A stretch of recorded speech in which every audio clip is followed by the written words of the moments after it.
पंखड़ी 9 या 9 चावल के दाने लाल कलर कुंकुम में, लाल चंदन में उस स्थान पर चढ़ाना प्रारंभ करो। 9 दिन के बाद तुम्हें 15 दिन और निकलेंगे, उसके बाद तुम्हें खुद लगेगा कि तुम्हारी जॉब, तुम्हारी नौकरी तुम्हारा बाबा ने लगाया है।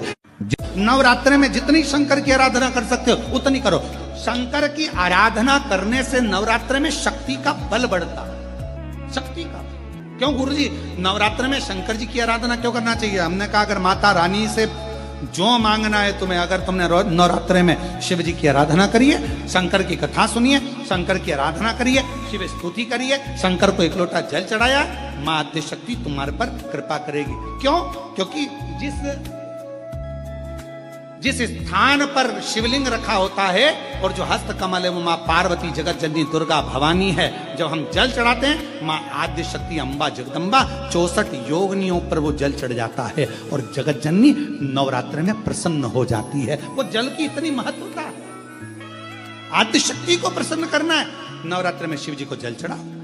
अब कई लोग ऐसे होते हैं, हम नवरात्रि आई है माता रानी को भज रहे हैं, जगत जननी दुर्गा भवानी को भज रहे हैं, पर शिव जी के मंदिर तक नहीं जा रहे, समय नहीं मिल रहा मंदिर जाने का, क्योंकि माता जी के मंदिर जाते हैं, माता जी को प्रणाम। अरे उस शंकर को पहले भजो, सवेरे उठते से ही पहला 1 लोटा जल शिव को, क्योंकि उसी के माँ जगत जननी हस्तकमल पर जल जाना जरूरी है। शंकर का चढ़ा वो हमें फल प्रदान करे, सुख दे,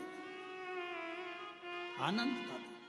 एक बेलपत्र में इतना बल होता है कि 64 योगिनियां, 33 कोटि देवताओं की धर्म पत्नियां, देवियां, 64 योगिनियां, देवियां, सारी सिद्धियां, निधियां, सब बेलपत्र के इस पत्ते के दोनों पत्ते और पत्ते के बीच में जो डंडी होती है, जो बची हुई जगह होती है, सारी निधि, सारी सिद्धि और सारी देवियों का स्थान होता है। जब हम एक बेलपत्र को दिल से अपनी कामना कर कर देवाधिदेव महादेव को, ये शिवलिंग जलाधारी, ये जल बहता है, बेलपत्र समर्पित करते हैं दक्षिण में बैठकर जब डंडी का मुख उत्तर की ओर कर कर बेलपत्र अपने मन से कामना कर कर शिवलिंग पर समर्पित करते हैं, तो ऐसी कोई कामना नहीं जो मेरा महादेव पूरी ना करता।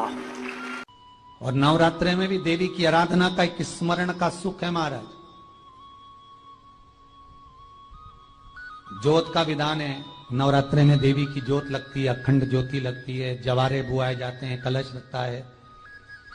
ज्योत का भी विधान है, जिसके यहां दिया अखंड जलाया जाता है, अगर वो दिए की बाती अगर दक्षिण दिशा की होती है तो उसके घर में साल भर में एक घात जरूर होती है।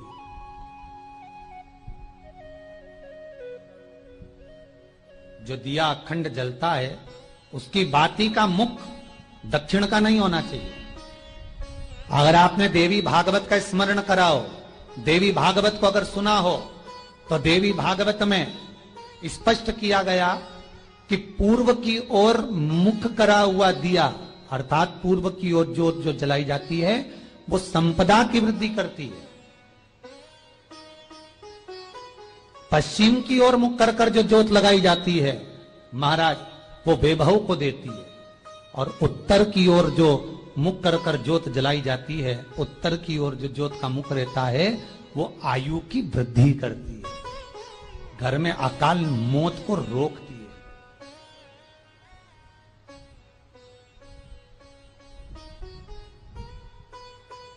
नवरात्रि का जो भाव तत्व है उसको भी अच्छे से समझ लेना। दक्षिण की ओर ज्योत ना लगाएं, अगर आपको लगाना है पूरब की लगाएं, पश्चिम की लगाएं या उत्तर की लगाएं। और जितने दिन महारानी जगदम्बा जगतधात्री दुर्गा भवानी, अब की बार माता जी घोड़े पर आई है। हर बार देवी बदल बदल के आती है, इस बार जो नवरात्रे आए वो घोड़े के आए। तो घोड़े पर जो देवी जी आती है वो समृद्धि को देने वाली आती है, लक्ष्मी की वृद्धि करने वाली आती है। जैसी घोड़े की रफ्तार होती है उस रफ्तार से लक्ष्मी घर में आती है। तो ये मत सोचना कि कोरोना महामारी ने हमको नीचे गिरा दिया या कोरोना महामारी ने रोक दिया, कमाई के स्रोत रोक दिए, धन रोक दिया। चिंता मत करना, मेरी मां जगत जननी दुर्गा भवानी अब की बार घोड़े पर आई है। साल भर में इतना धन दे देगी कि आपने पीछे के 4 साल में नहीं कमाया होगा, इतनी मेरी मां भंडार भर देगी।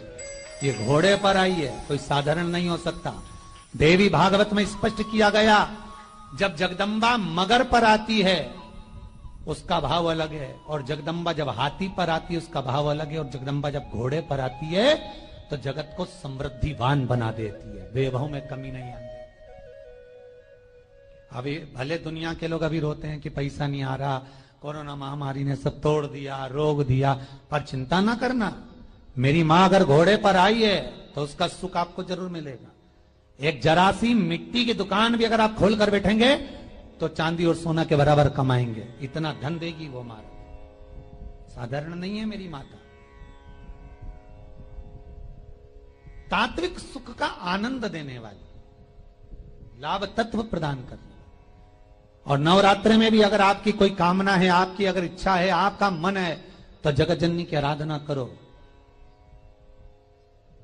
पति और पत्नी में अगर क्लेश है तो जगदम्बा के मंदिर में मक्खन चढ़ाओ, प्रेम बढ़ जाएगा। आपको लगता है कि पति कोई अन्य स्त्री से लगा हुआ है या परिवार टूट रहा है, तलाक तक पहुंच गया है, तो माता के मंदिर में आप ध्वजा लगवाइए, उस ध्वजा पर मक्खन लगाकर लगवाइए, आपको लाभ मिलेगा। महाराज, यदि आपको लगता है कि बच्चे बहुत ज्यादा अपशब्द बोल रहे हैं, मुंह चला रहे हैं और प्रेम नहीं रख रहे, तो माता के मंदिर में लाल पुष्प, लाल चंदन और लाल चूड़ी मां को समर्पित करिए, प्रेम बढ़ेगा। बच्चा कभी आप जी से कम नहीं बोलेगा, प्रेम की भाषा निकलेगी मुंह से।